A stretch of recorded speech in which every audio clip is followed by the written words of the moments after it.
الحمد لله الذي أنزل على عبده الكتاب ولم يجعل له عوجا والصلاة والسلام على نبينا وقدوتنا وحبيبنا محمد وعلى آله وصحبه ومن والاه.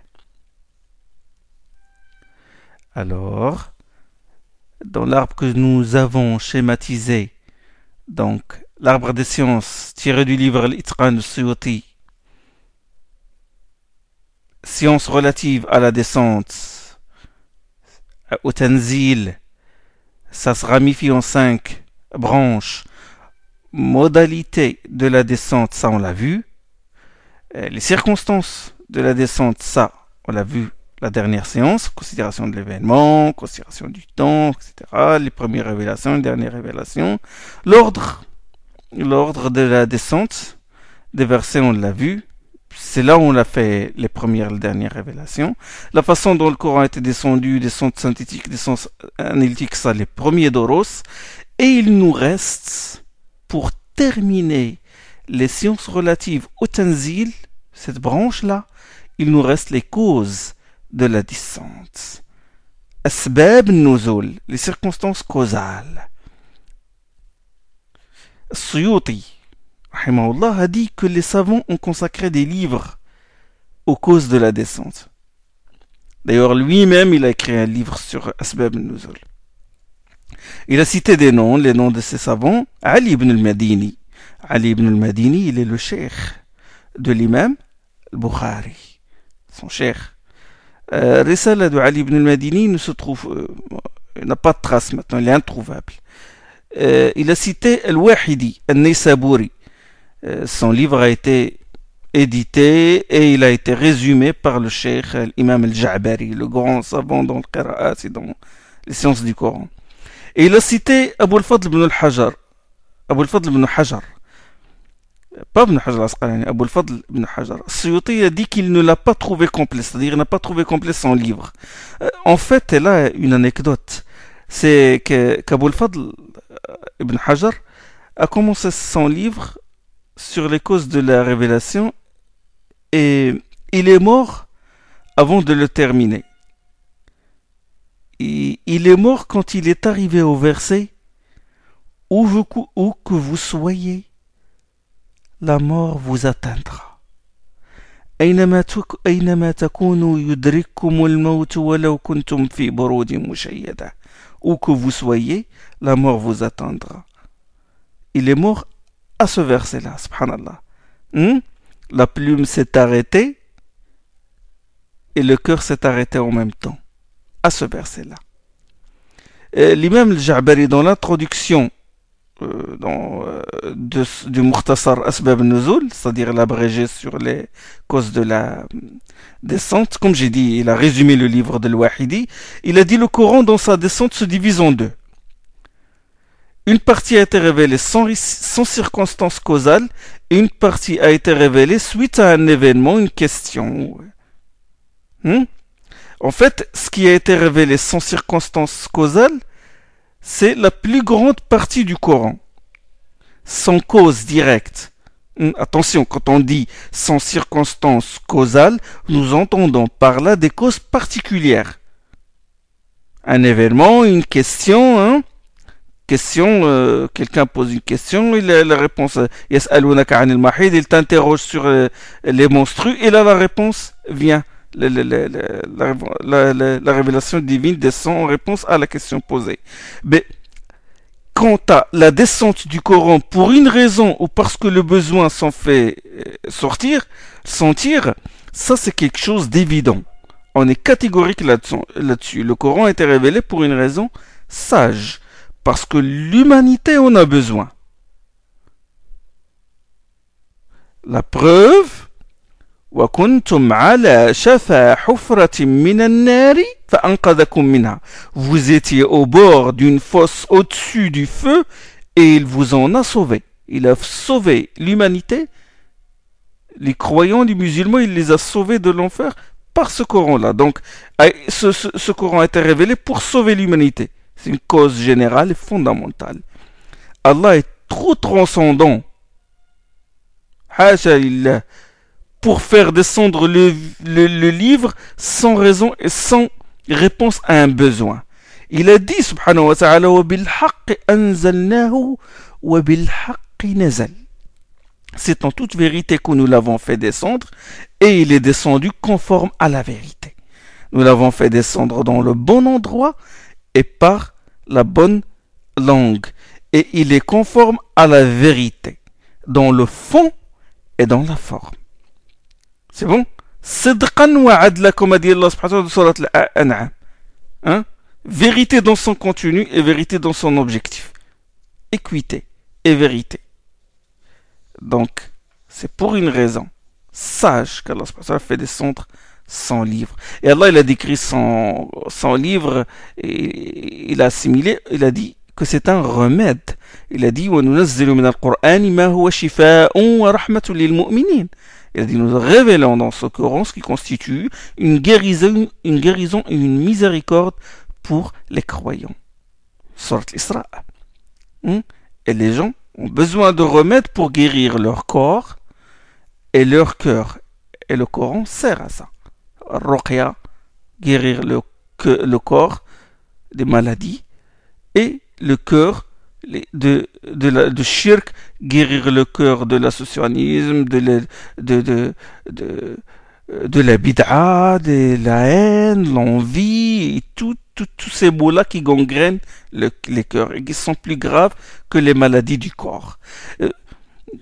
À quoi sert la connaissance des circonstances causales? À quoi sert? Elles servent, cette connaissance a beaucoup d'utilité. Elle aide à comprendre certains versets ambigus. Quand on examine les causes qui entourent un verset, cela nous aide à le comprendre et à dissiper toute ambiguïté qui l'entoure. C'est très important de connaître la cause, les circonstances causales. Ça aide. L'exégète, il les utilise, les circonstances, pour expliquer un verset en passage coranique. Exemple, quand Allah subhanahu wa ta'ala il dit وَلِلَّهِ الْمَشْرِقُ وَالْمَغْرِبُ فَأَيْنَمَا تُوَلُّوا فَثَمَّ وَجْهُ اللَّهِ.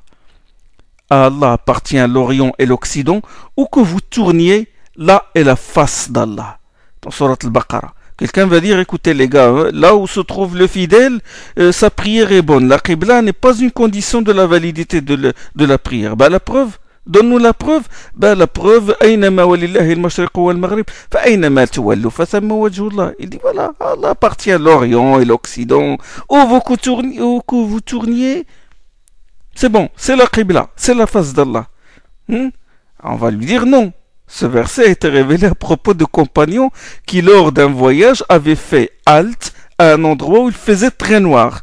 Et certains de ces compagnons ont dit la qibla est dans telle direction, et ils l'ont marqué par un trait, et d'autres ont fait la prière. D'autres ont dit non, c'est dans telle autre direction, et ils ont marqué les traits. Et quand le soleil s'est levé, ils s'aperçurent qu'ils n'ont pas prié dans la bonne direction, dans la direction rituelle, la qibla. Et quand ils retournèrent de leur voyage, ils interrogèrent le prophète sallam, qui se tut à un moment, puis reçut la révélation. À Allah appartient l'Orient et l'Occident, lillahi al-mashriq wal maghrib. Ça c'est un hadith, c'est une histoire, donc c'est une circonstance qui nous montre, qui nous explique ce verset-là. Le hadith Ibn Omar a dit que lors de ses déplacements, le prophète sallallahu alayhi wa sallam faisait la prière surrogatoire dans la direction où l'orientait sa monture. Donc dans ses voyages, qu'est-ce qu'il fait?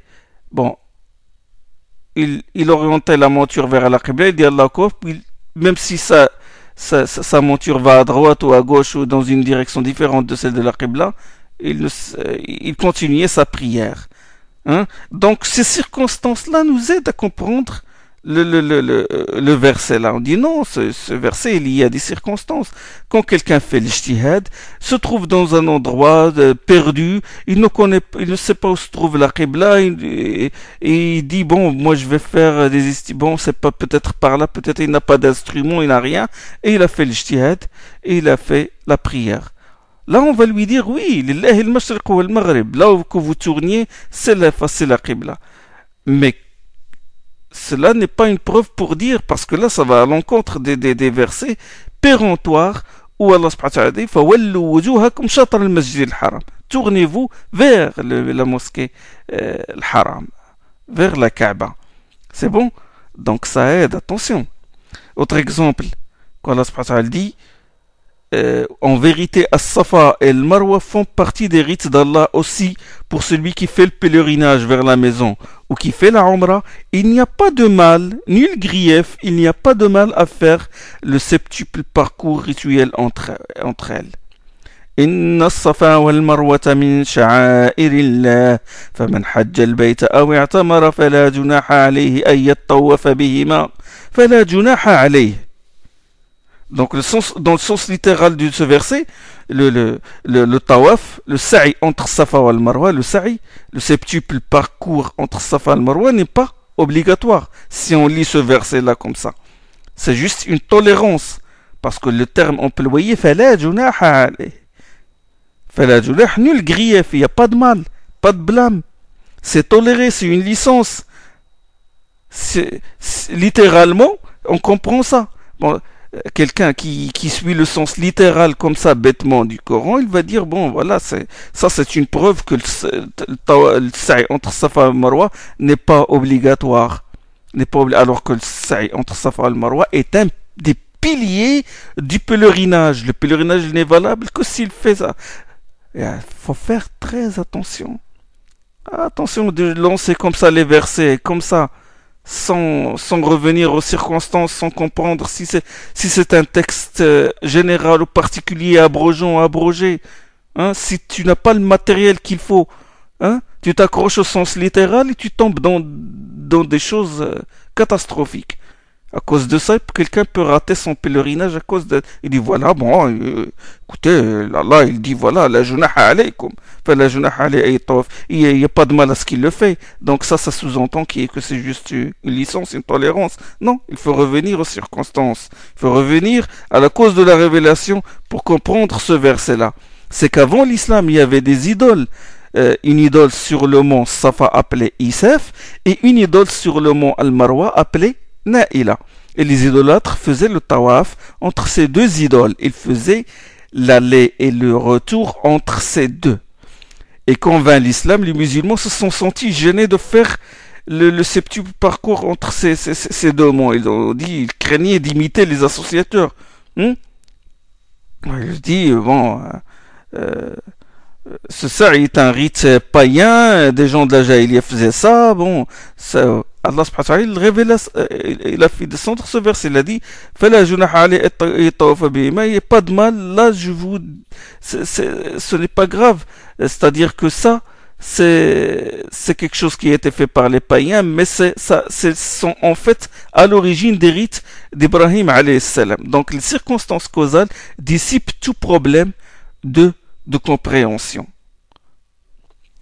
Autre exemple, bon, tous ces exemples, attention, tous ces exemples-là se trouvent dans l'Itqan de Suyuti. Nous sommes dans le chapitre 9. Marwan ibn al-Hakam, ça c'est un autre exemple. Marwan ibn al-Hakam, qui est un gouverneur, gouverneur omeyyade à l'époque, il eut un problème de compréhension concernant le verset suivant. Ne pense pas que ceux qui se réjouissent de ce qu'ils ont accompli et qui aiment être loués pour ce qu'ils n'ont pas fait, ne pense pas qu'ils seront à l'abri du châtiment. Ils auront un châtiment terrible. Surat Al-Imran. ولا يحسبن الذين يفرحون بما أتوا ويحبون أن يحمدوا بما لم يفعلوا فلا تحسبنهم بمفازة من العذاب. Ne pense pas que ceux qui se réjouissent de ce qu'ils ont accompli. Il appela Ibn Abbas, il lui a dit, écoutez, si tout homme qui se réjouit de ce qu'il a accompli et qui aime être loué pour ce qu'il n'a pas fait, sera châtié, nous serons tous châtiés. Et Ibn Abbas lui dit, bon, en quoi ce verset vous concerne? Et il s'agit de certains gens du livre à qui le prophète sallam avait demandé qu'il lui fasse connaître une chose. Ils sont venus voir le prophète sallam, il dit, le prophète sallam leur a demandé une science, un renseignement, et là, ils lui ont dissimulé la vérité, ils lui ont donné une autre réponse, et ils ont donner l'impression qu'ils lui ont donné la bonne et obtenir de lui des remerciements du genre voilà, bon, nous t'avons servi, nous t'avons aidé, nous t'avons rendu service, genre, vous comprenez, et ils se réjouirent de la science qu'ils avaient dissimulée. Ils se réjouirent. C'est à leur sujet que se fut révélé ce verset-là. Hein? Et Ibn Abbas, radiallahu anhu, lui récita: souviens-toi, وإذ أخذ الله ميثاق الذين أوتوا الكتاب لتبيننه للناس ولا تكتمونه. Il l'a ramené au verset qui est avant ce verset-là. Il a dit: souviens-toi, ô Muhammad, lorsqu'Allah prit l'engagement de ceux qui reçurent le livre en ces termes, vous l'exposerez clairement aux gens et ne le dissimulerez point. Or ils le laissèrent derrière eux et l'échangèrent contre un prix infime. وإذ أخذ الله ميثاق النبي وإذ أخذ الله ميثاق الذين أوتوا الكتاب لتبيننه للناس ولا تكتمونه. Qu'est-ce qu'ils ont fait? Allah a pris l'engagement qu'il faut qu'ils explicitent le livre et qu'il faut qu'ils ne le dissimulent pas. Qu'est-ce qu'ils ont fait? فنبذوه وراء ظهورهم واشتروا به ثمنا قليلا. Ils l'ont rejeté derrière leur dos et ils l'ont échangé contre un prix infime. Donc, ce hadith se trouve dans le Bukhari.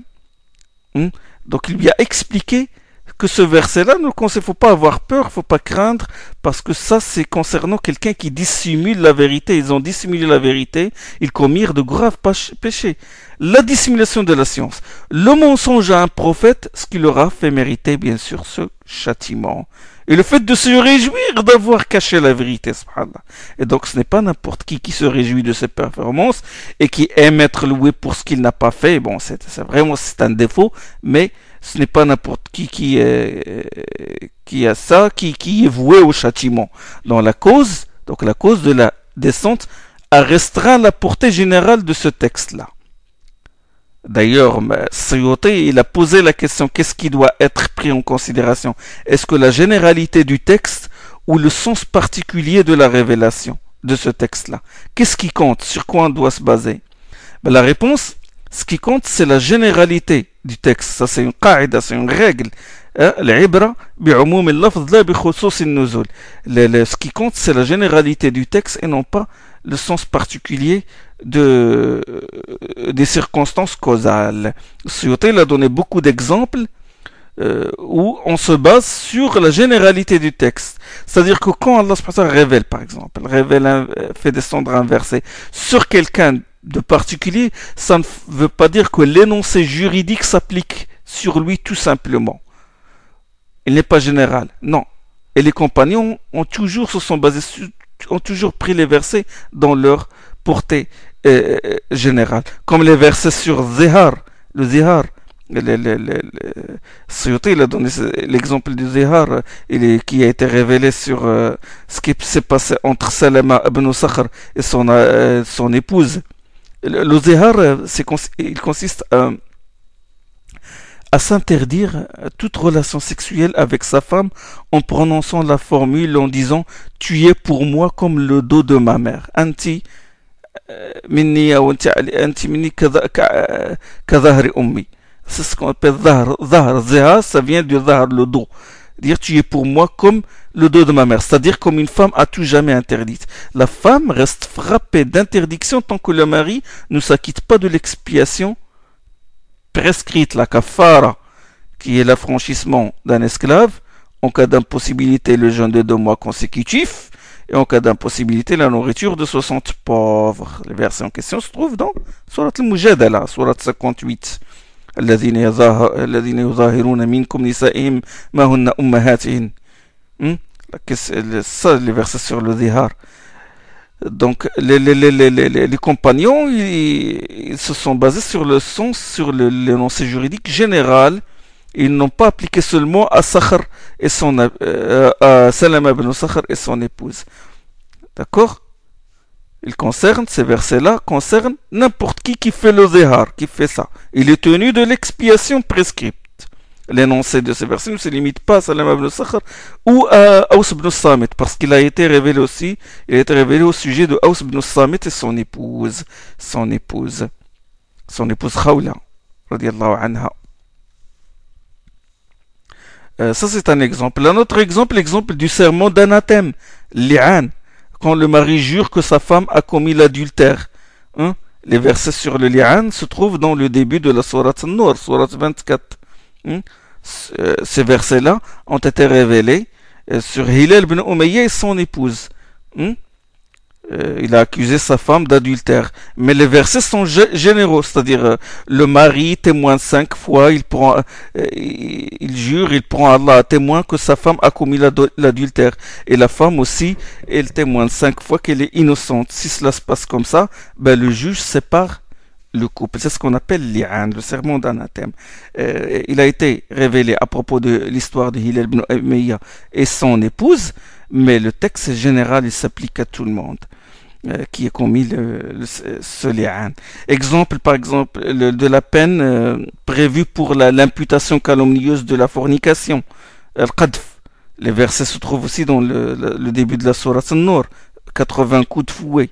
فَجْلِدُوهُمْ 80 جلدة والذين يرمون المحصنات ثم لم يأتوا بأربعة شهداء فَجْلِدُوهُمْ 80 جلدة. 80 coups de fouet aux calomniateurs qui n'apportent pas de témoins. Les versets ont été révélés, ces versets-là ont été révélés pour innocenter Aïcha dans l'histoire de l'Ifk, dans la bataille de Bani al-Mustalaq, la calomnie dont elle a été victime. Ces versets-là ont été révélés pour l'innocenter, et dans ces versets-là on trouve l'énoncé juridique, c'est-à-dire la peine dont est passible celui qui calomnie une femme, qui l'accuse d'adultère, et qui n'a pas apporté 4 témoins, ben il reçoit 80 coups de fouet. Oui, l'islam ne joue pas avec l'honneur d'une femme, attention. Et la loi s'applique à tout le monde, elle est générale, bien qu'on connaît les circonstances causales. Pourquoi Ibn Abbas a limité ce verset-là? Le verset que j'ai cité, ne pense pas que ceux qui se réjouissent, bien que il l'a limité à sa cause, c'est-à-dire aux gens du livre qui ont dissimulé la réponse. Bien que, comme je viens de le dire, que ce qui compte, c'est la généralité du texte et non pas le sens particulier de la cause. Hein? Il l'a limité. Suyuti, il a répondu que la question de la généralité du texte n'a pas échappé à Ibn Abbas. Ibn Abbas sait que les textes sont généraux à la base. Hein? Le fait que le texte soit plus général que sa cause, ça, Ibn Abbas, il le connaît. Mais Ibn Abbas a expliqué que le sens de ce verset est particulier et non général. Le sens de ce verset-là est particulier et non pas, il n'a pas un sens général. Cela est comparable, comme a dit Suyuti, à l'explication par le prophète sallallahu alayhi wa sallam de l'injustice dans la parole d'Allah. Ceux qui croient et ne mêlent leur foi d'aucune injustice, ceux-là seront à l'abri et seront bien guidés. الذين آمنوا ولم يلبسوا إيمانهم بظلم أولئك لهم الأمن وأولئك لهم الأمن وهم مهتدون. Sourate Al-An'am. Ceux qui croient et ne mêlent leur foi d'aucune injustice, ceux-là seront à l'abri et bien guidés. Les compagnons, ils comprenaient la langue arabe. Bon, terme indéfini, zulm, indéfini, dans une phrase négative,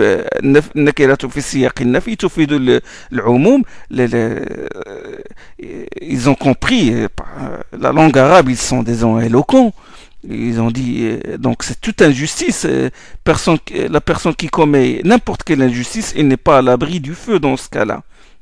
Parce que le texte est général et n'importe quelle injustice, quelle que soit cette injustice, grande ou petite, ça vaut la personne à être exposé au châtiment d'Allah.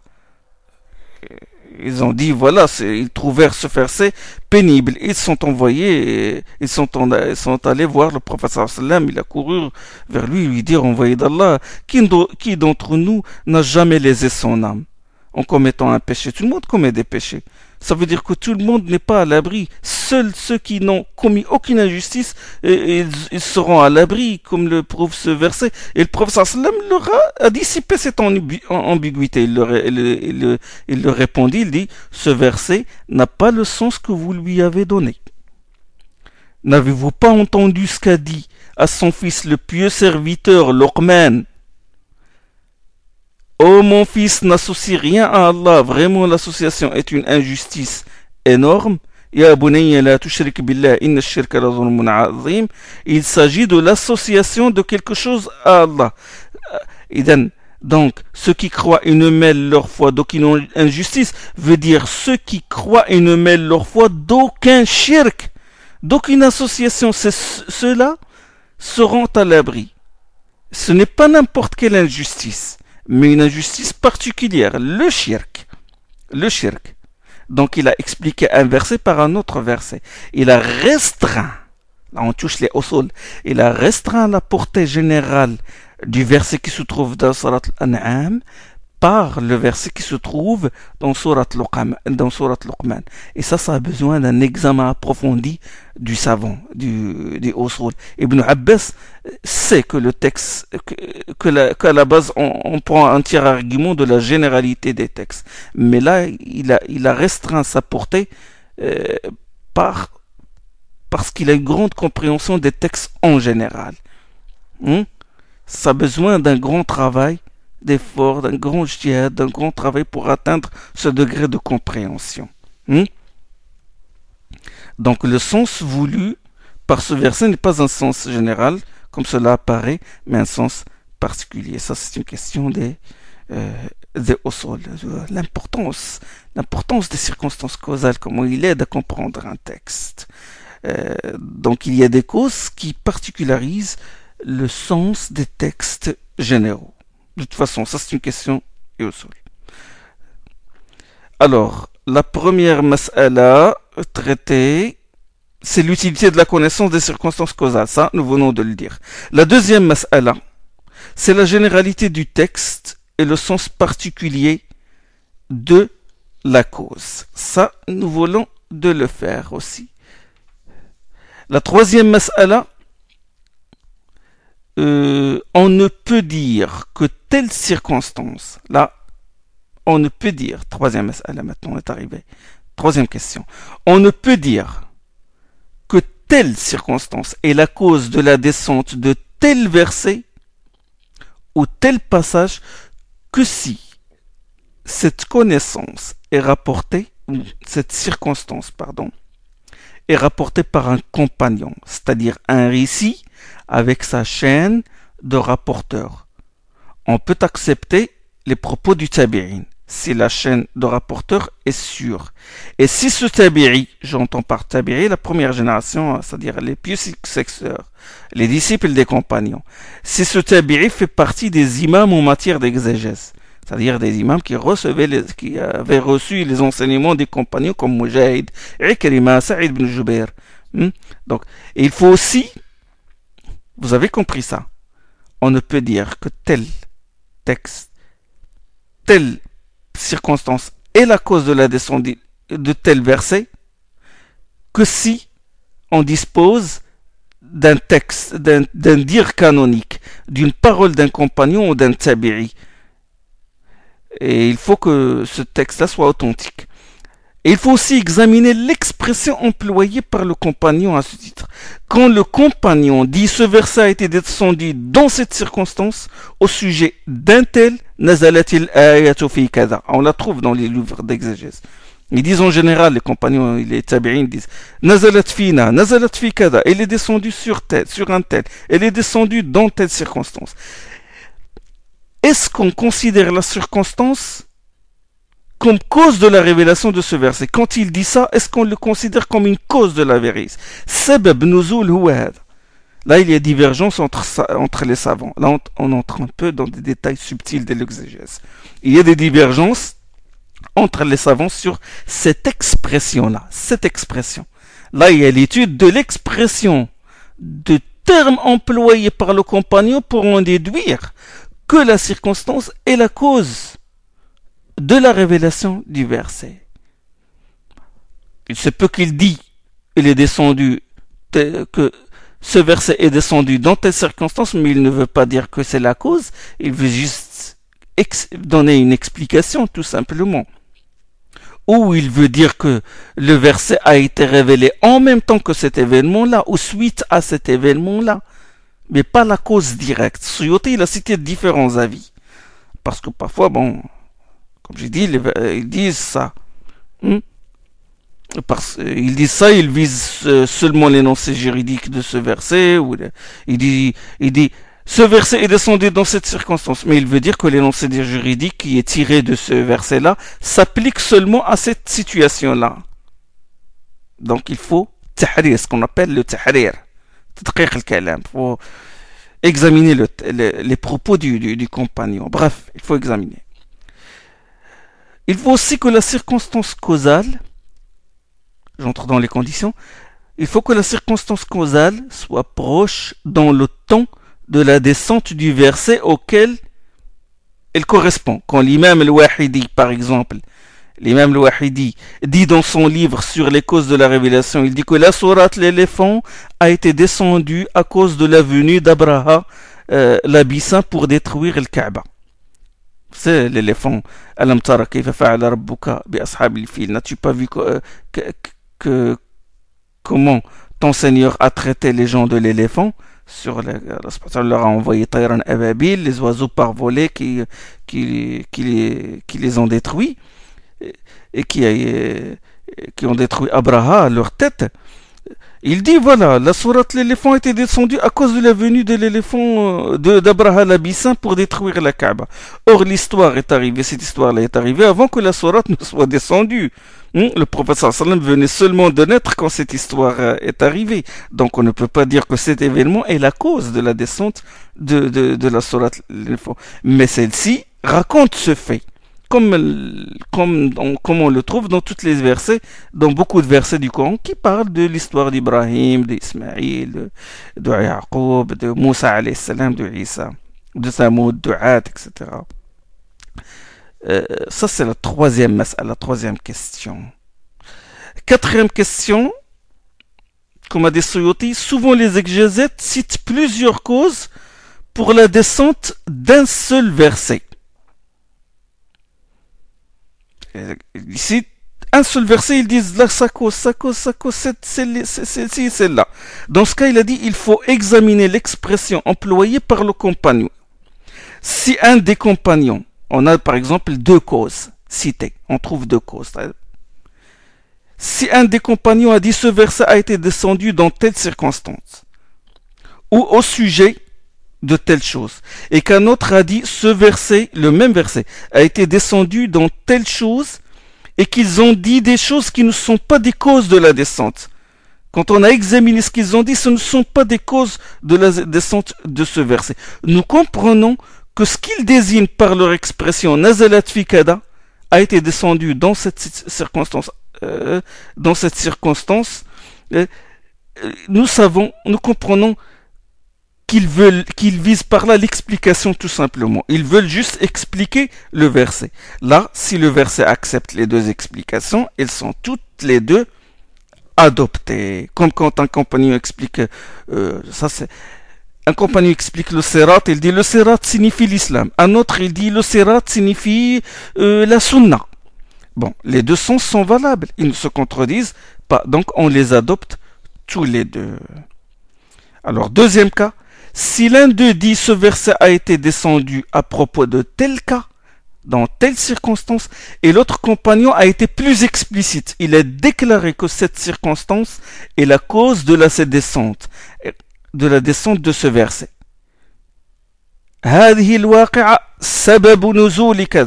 Ce verset, cette circonstance a été la cause, il déclare clairement, et que les deux propos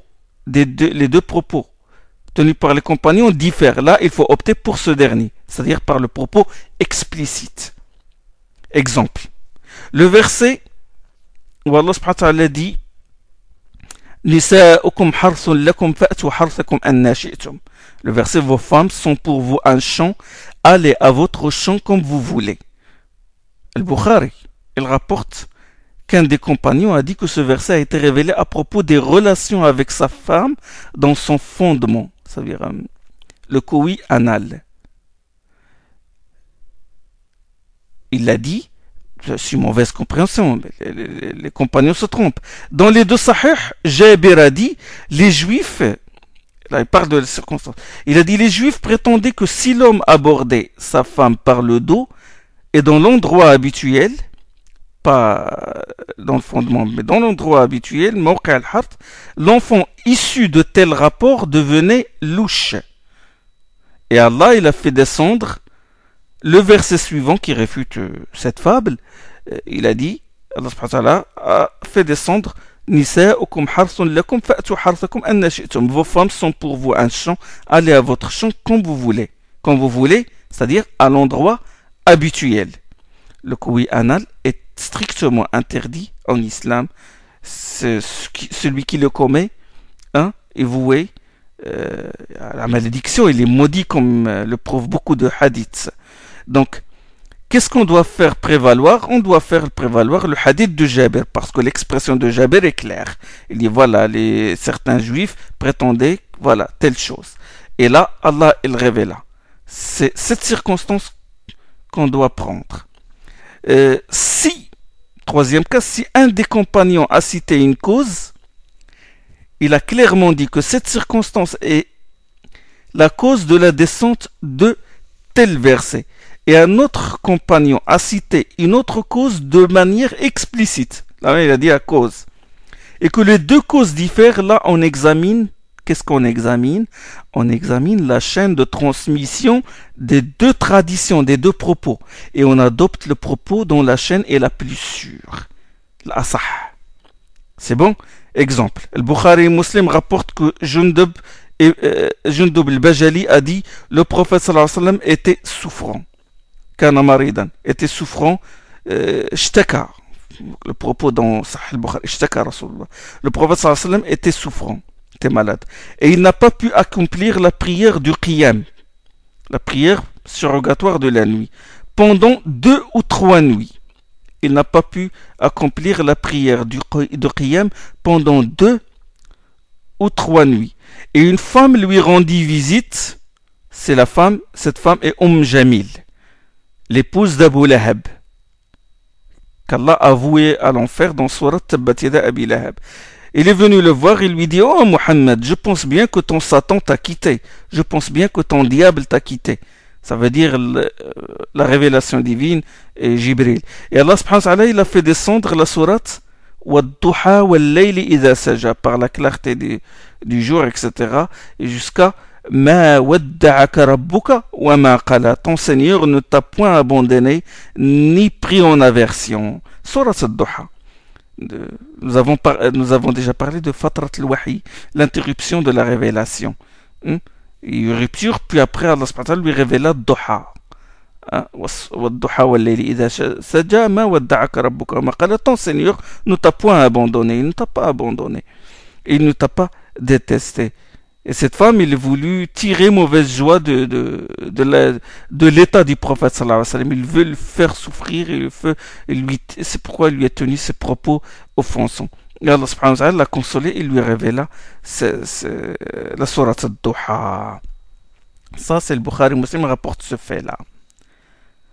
Tabarani, il rapporte avec sa chaîne d'autorité qu'une servante du prophète sallallahu alayhi wa sallam, là, l'autre texte, là je parle de notre texte considéré comme une cause de la révélation de Surat Ad-Duha.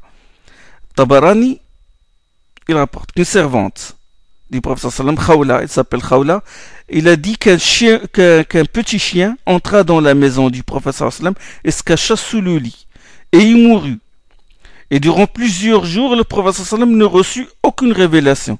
Il a dit sallallahu alayhi wa sallam à sa servante, oh Khawla, qu'est-ce qui s'est passé dans la maison de l'envoyé d'Allah? Qu'est-ce qui s'est passé dans la maison de l'envoyé d'Allah? Il a dit,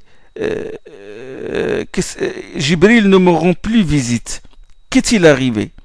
Elle lui répondit, par Allah, il n'y a pas de jour meilleur qu'aujourd'hui. C'est-à-dire que tout ce qui s'est passé aujourd'hui est bien.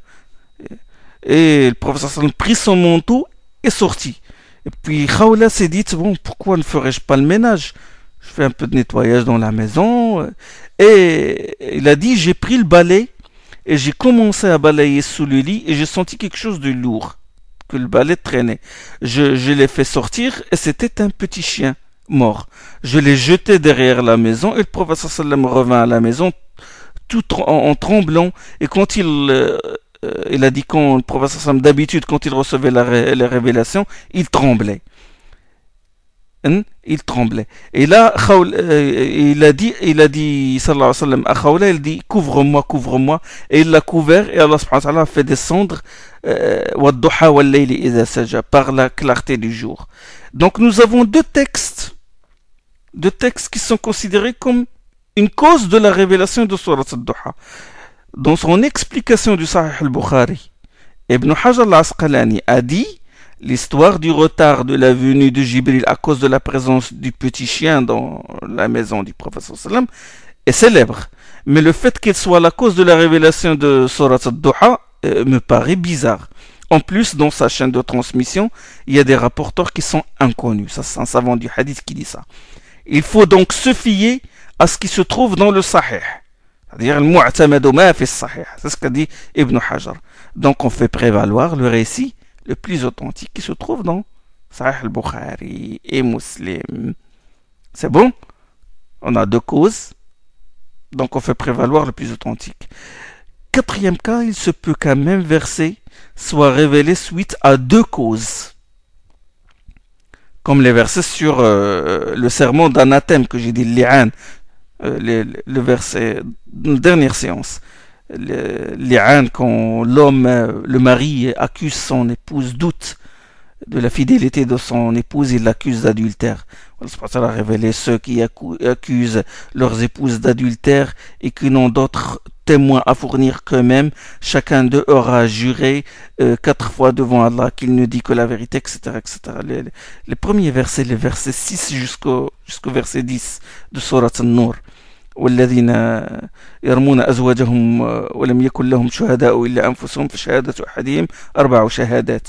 Le Bukhari il rapporte d'après Ibn Abbas que ces versets-là ont été révélés suite à l'accusation par Hilal ibn Umayya de son épouse, accusation d'adultère. Et le Bukhari Muslim rapporte d'après Sahl ibn Sa'd qu'ils ont été révélés au sujet de Umair al-Ajlani et sa femme. Donc nous avons deux cas de situation, deux circonstances de la révélation causale de la révélation de ces versets-là. Donc deux circonstances. Là, les deux circonstances sont acceptées. C'est-à-dire, on peut dire que ces versets-là ont été descendus à cause de ces deux situations-là. Et sauf que Suyuti, il a émis une condition. Il a dit, c'est que il faut que les deux événements ne soient pas être loin l'un de l'autre dans le temps. Il ne faut pas qu'une longue période les sépare. Pour dire que les deux circonstances, que la descente des versets, c'est-à-dire accepte les deux circonstances. Cinquième cas, si on ne peut pas réunir les causes, on ne peut pas. On ne peut pas, dans le travail du mujtahid, de l'exégèse, utilise tous les moyens, il examine l'expression de chacun des compagnons, il regarde l'authenticité des textes, etc. Et puis là, il n'arrive pas il ne peut pas rejeter ni l'une ni l'autre des circonstances. Là, si on ne peut pas réunir les causes, ou si les causes se contredisent aussi, et on n'arrive pas à réunir, on peut dire que le verset a été révélé plus d'une fois, 2 ou 3 fois selon les causes. Exemple, le Bukhari Muslim, il rapporte, au moment où la mort approchait d'Abu Talib, l'envoyé d'Allah sallallahu alayhi wa sallam lui rendit visite et trouva Abu Jahl et Abdullah ibn Abi Umayya ibn al-Mughira, deux têtes de la mécréance. Il les trouva à son chevet. Et le prophète sallallahu alayhi wa sallam dit, mon oncle, dit, Abu Talib était vraiment proche de la mort, il lui dit, il n'est de Dieu si ce n'est Allah, afin que par ces mots, je te défendrai auprès d'Allah. يا عمي قل لا إله إلا الله كلمة أشهد لك بها عند الله. Je te défendrai par ces mots. Dis, il n'est de Dieu. Et Abu Jahl et Umayya ripostèrent. Il dit, oh Abu Talib, renonceras-tu à la confession de Abd al-Muttalib? Ils lui ont rappelé la confession de son père. Et tu vas rejeter la religion de tes parents, de tes ancêtres. Et le prophète sallam ne cessa de lui proposer de prononcer la profession de foi. Dis la ilaha illallah, dis la ilaha illallah. Et les deux mécréants ne cessèrent de lui répéter, à Abu Talib ce qu'il lui avait dit. Et de lui dissuader de le faire. Jusqu'à ce qu'Abu Talib dit, et ce fut sa dernière parole, il dit, il est sur la confession de Abd al-Muttalib. Huwa ala millati Abd al-Muttalib. Et il refusa de prononcer la shahada.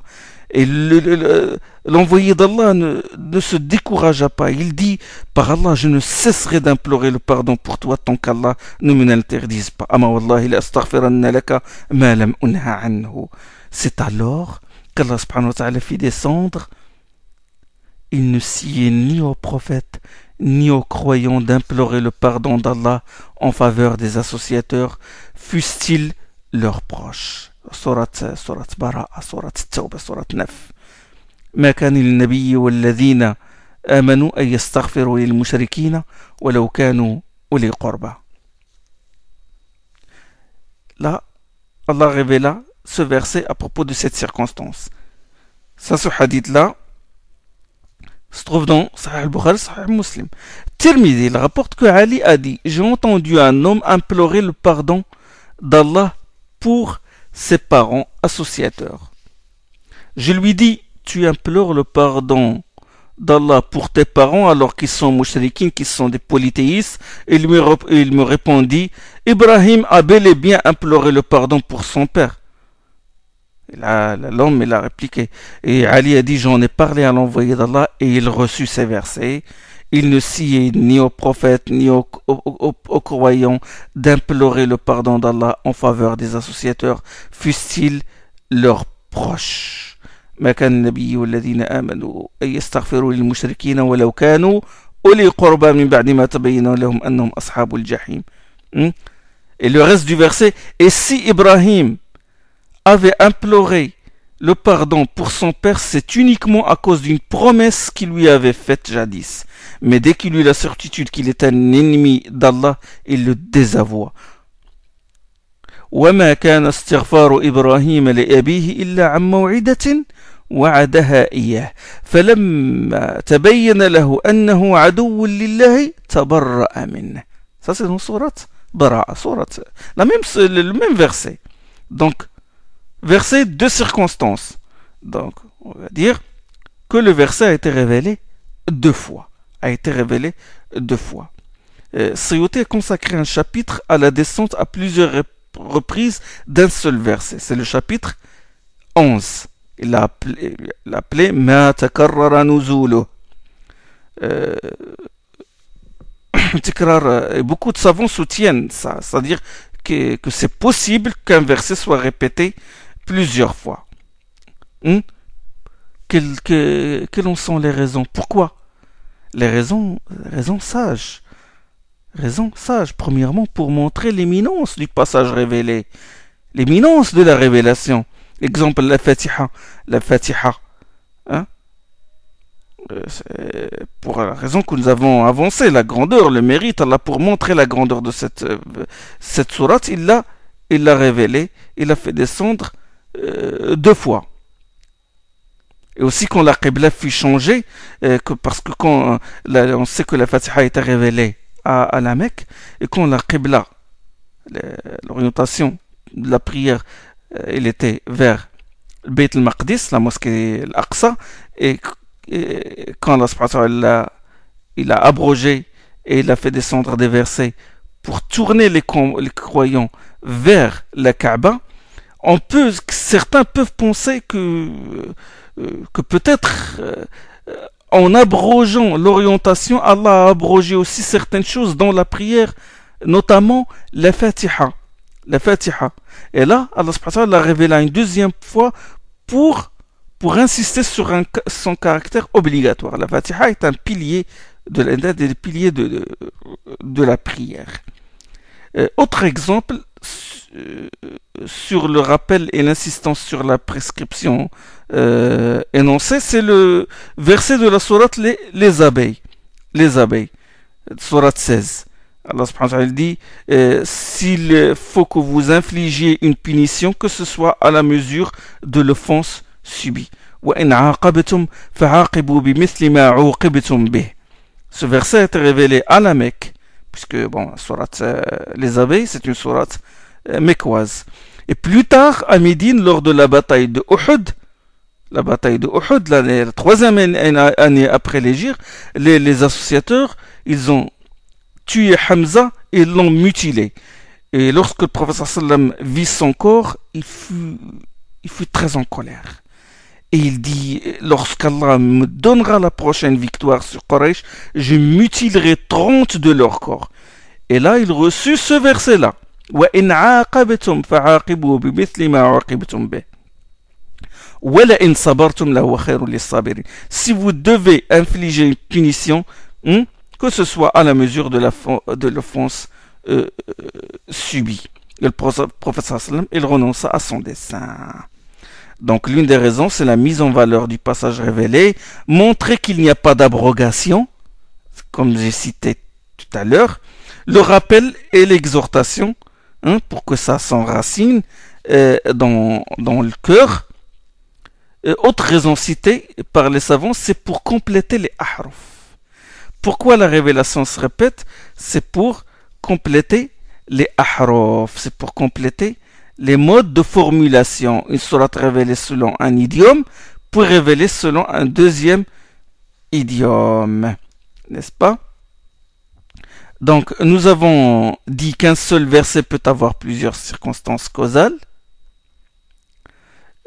mais l'inverse aussi, c'est-à-dire une seule